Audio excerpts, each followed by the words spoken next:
my name is Mira Rohlik, and this is my audience. So once again, my name is Mira, and today I'm going to demonstrate to you how to make Hungarian pancakes, and I'm also going to tell you a little bit about the cultural significance of it. So first off, before we make the batter, let's heat up our pan. We're gonna put it to about a medium heat and just let that heat up. So we're gonna have about 1 cup of flour in our bowl. Then we're gonna add about a pinch of salt, and then a little bit less than a teaspoon of sugar. And then we're also gonna add a cup of milk. And then we're also gonna add a cup of sparkling water. So the reason that you want sparkling water is when you have the carbonation, it adds a little bit of a fluff to the pancake.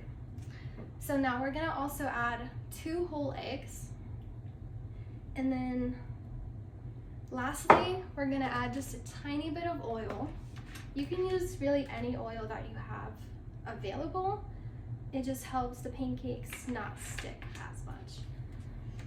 So while we mix this together, I'm just gonna tell you a little bit about really what Hungarian pancakes are. So Hungarian pancakes are actually called palacsinta. So palacsinta is a flat cake, which is really easy to make at home. You really don't need a lot of ingredients, and that's also the reason it has become such a popular dish in the Hungarian culture due to the fact of how easy it is to make.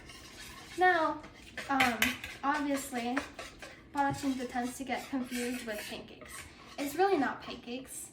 It's closer to a crepe, if anything. And in usually American pancakes, there's a rising agent, which is usually baking powder or baking soda, which obviously we don't have in palacsinta. So just a little bit back to the batter. When you mix your batter, you want to make sure you have no clumps in it. And the reason for that is when you have clumps in your batter and you cook it, you tend to get a little bit of chunks of flour, which is not really good in the end. So let's just make sure that is all done. All right, so let's bring that over here.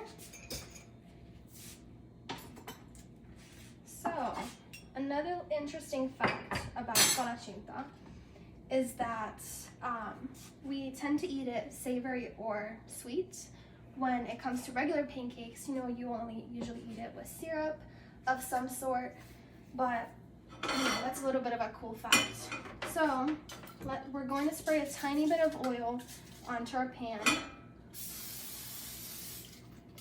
Now we're gonna grab just a tiny bit of our batter, and we're going to spread it all over the pan, and we're just gonna let that cook for a little bit. So another thing about Hungarian pancakes is we don't tend to eat it for breakfast. So with American pancakes, you usually have that for breakfast, super fluffy, fun for the morning. But palacsinta, we tend to eat that more as a main dish or as a dessert.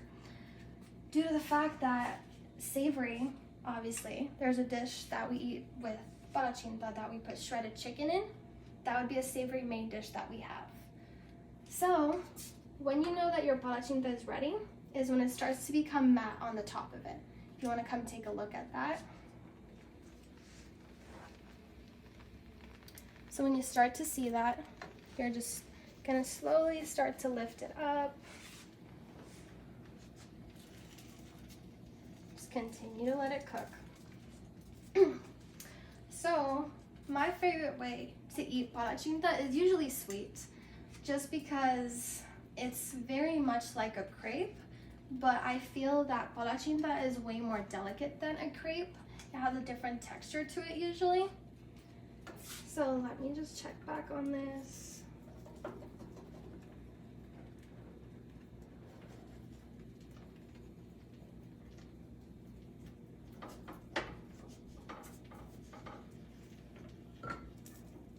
You're just still gonna let it cook. You want it to brown at the bottom.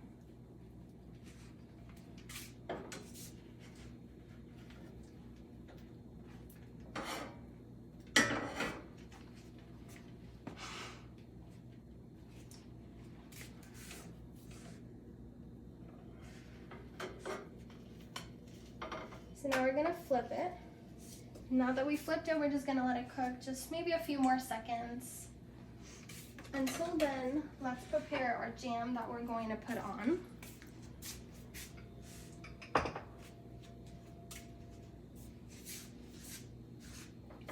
And usually if you're making this for like a bigger batch, you would continue to make sure that the flour doesn't stick to the bottom of the bowl, just to make sure that your parachinta is going to be consistent all the way around.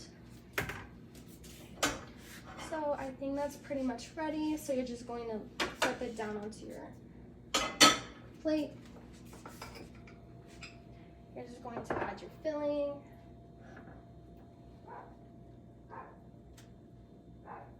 And then once you've added your filling, all you need to do is just simply roll it up and it is ready to enjoy. So thank you for letting me demonstrate to you how to make one of my favorite dishes, which is parachinta. And thank you for being here to listen today. And this is my audience once again.